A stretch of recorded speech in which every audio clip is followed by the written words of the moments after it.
35 basis point rate cut coming in by the RBI, out of box thinking clearly by the RBI governor as well as the entire MPC meet. Joining us to decode what this really means for the markets, for the economy, is Keki Mistry.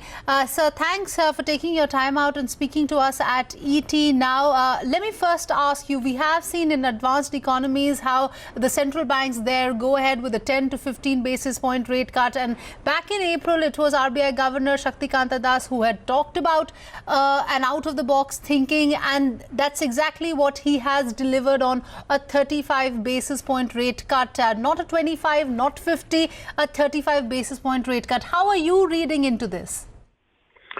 Well, I guess it's not very different from what one would have expected, in the sense that one would have normally expected a 25 basis points cut. I think the 50 was frankly asking for too much in my view. But if it was possible changes of 25 basis points and look at smaller changes like what they've done, then I think 35 is probably the best number that they could have got at. The rate cut reflects the slowing down of global economy. It reflects the comfort that RBI has on inflation, taking into account whatever we have seen on oil prices, the fact that Brent prices have come down globally because global growth has come down. So RBI's concern on inflation could be broadly addressed because of this issue. So I think that the cut in the interest rate reflects that sentiment. Right. Mr. Mistry, help us understand, what does this cut really mean for the industry as well as on growth as well? You're right when you're saying that the RBI seems to be concerned on growth, and that's exactly what they've said in their statement as well, that addressing growth concerns by boosting aggregate demand, especially for private sector, assumes highest priority for them. Given what you heard the RBI governor, the statement that he gave, what is the prognosis that one should take out of this on two fronts, on their growth estimates as well as how demand is going to pan out from here? Well, I think demand is not only a function of interest rates. Interest rates improve sentiment, but by itself, interest rates is not what is going to not what is going to change demand very positively or very negatively either way. But yes, sentiments improve a lot when interest rates come down, and sentiments will boost investments. So hopefully if the investment cycle in India picks up, more jobs get created, that automatically by itself will result in consumption picking up in the economy.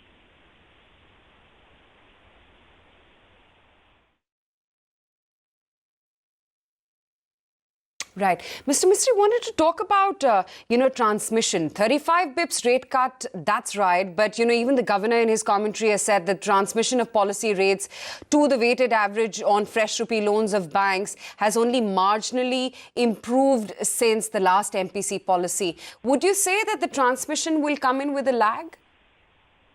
Transmission usually will always come in with a lag for the simple reason that when the RBI cuts rates, it's not that straight away the cost of funds of a bank who are the immediate beneficiaries of any rate cut by RBI. It's not as if their cost of funds comes down the next day. It doesn't happen that way. What happens is that over a period of time, liquidity in the system improves. As liquidity in the system improves, funding costs per se come down. As liquidity improves, banks become more confident of lowering deposit rates, and it's only when they really lower the deposit rates that their cost of funding comes down and they're able to transmit the lower to the system. So the transmission comes, but it comes with a bit of a lag. Sure. I know you recently adjusted your lending rates as well, but suffice to say, after this 35 bips cut, would you be bringing down rates further lower? I just explained to you just now that we would look at how cost of funds pan out. Cost of funds don't change the next day when interest rates are brought down by RBI. As and when cost of funds comes down, we will say.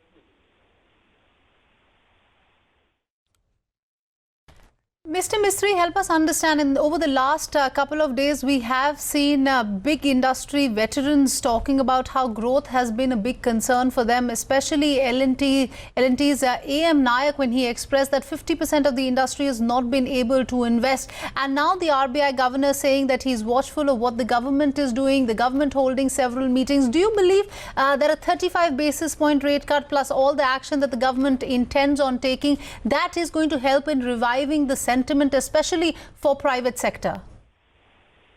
Well, we have to wait and see what the government does, but at least the fact that the government is meeting industry people, from what we hear from newspaper reports over the next few days, is definitely a big positive. I guess once the government understands what issues the industry is facing and they start addressing these issues, I have no doubt in my mind whatsoever that the investment cycle in India can pick up, because structurally, India, as I've always said over many times in the past, structurally India is, in a sense, an economy which is waiting to grow, and it can grow very well because of the demographics in the country. I have no doubt in my mind that investments will pick up. We need some action from the government in terms of addressing some of the concerns that industry has got. And as far as interest rates go, what we must understand is that there is enough liquidity. Liquidity, as in the last couple of months, has significantly improved in the system. Today, the issue is not so much of liquidity. The issue is more in terms of risk averseness. The issue is more in terms of banks being very cautious about who they want to lend to and when they want to lend to and stuff like that. So it's more risk averseness which is the issue. Absolutely, Mr. Mistry, you're right when you're saying that risk averseness has become a huge issue with respect to the banking sector. The other issue is, of course, what's happening globally with respect to trade wars, and also a fear that this could lead to currency skirmishes as well, currency wars as well. Given what happened over the last 2 days in the global currency market as well, what kind of impact do you see that is going to have on the Indian economy, as well as, the RBI's own, the way they are looking at rupee, the RBI's estimates for our own growth as well? Well, first, what we must understand is that the Indian economy is largely dependent on domestic factors and not that much dependent on what happens in the rest of the world. We are not we are far less dependent on exports than other countries. And therefore, what is important is to drive domestic demand. So domestic demand is critical. Domestic demand comes with job creation, and it comes with improved sentiments. So I don't think we would worry too much about the China impact on stock markets. It may have an impact on liquidity. It may have an impact to some extent on currency, but I don't see it impacting the core economy in any significant manner. So outside of the policy, Mr. Mistry, would you say that maybe some SOPs for the beleaguered real estate or auto sector are much in the pipeline, and that really is the need of the hour? I would say yes, real estate needed some boost, because the real estate markets have been weak for a while now. And more importantly,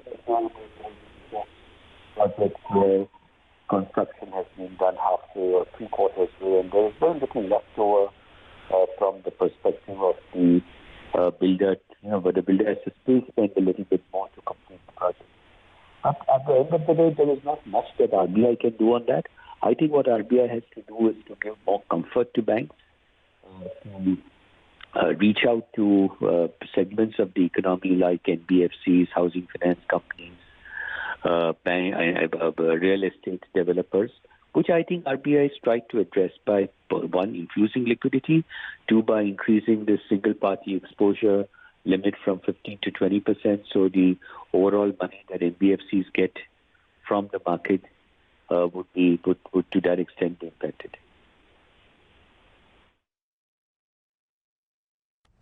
Right. Mr. Mistry, before we let you go, I have one last question to ask of you. What do you make of the RBI's announcement today? They're saying that banks can tag some of the loans to NBFCs for agriculture, for agriculture space as priority sector lending. What is going to be the impact of a move like this?